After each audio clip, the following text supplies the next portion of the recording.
வணக்கம். ஆகாஷ்வாணி புதுச்சேரி செய்திச் சுருக்கம் வாசிப்பவர் செங்கேனி பழனி.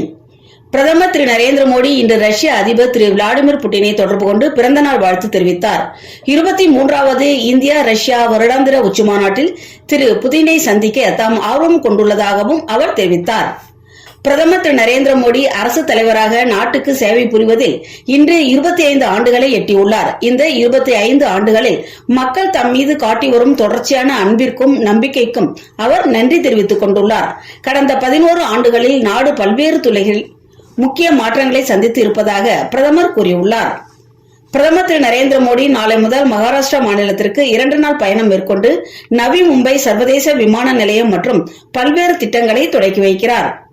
மகாராஷ்டிரா, மத்திய பிரதேஷ், குஜராத் மற்றும் சத்தீஸ்கர் மாநிலங்களுக்கு உட்பட்ட 18 மாவட்டங்களுக்கு இடையில் ஏற்கனவே உள்ள இரட்டை ரயில் பாதைகளை மொத்தம் 24,634 கோடி ரூபாய் மதிப்பில் பல்தட பாதைகளாக மாற்றுவதற்கான 4 திட்டங்களுக்கு பொருளாதார விவகாரங்கள் பற்றிய மத்திய அமைச்சரவை குழு ஒப்புதல் அளித்துள்ளது.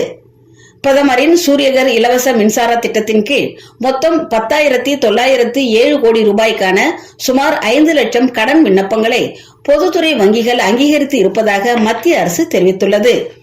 உலக அளவிலான பருத்தி சாகுபடி பரப்பில் 40% இந்தியாவில் இருப்பதாகவும் இந்திய ஜவுளித்துறையின் முதுகெலும்பே பருத்திதான் என்றும் மத்திய ஜவுளித்துறை இணை அமைச்சர் திரு பபித்ரா மார்கரிட்டா கூறியுள்ளார்.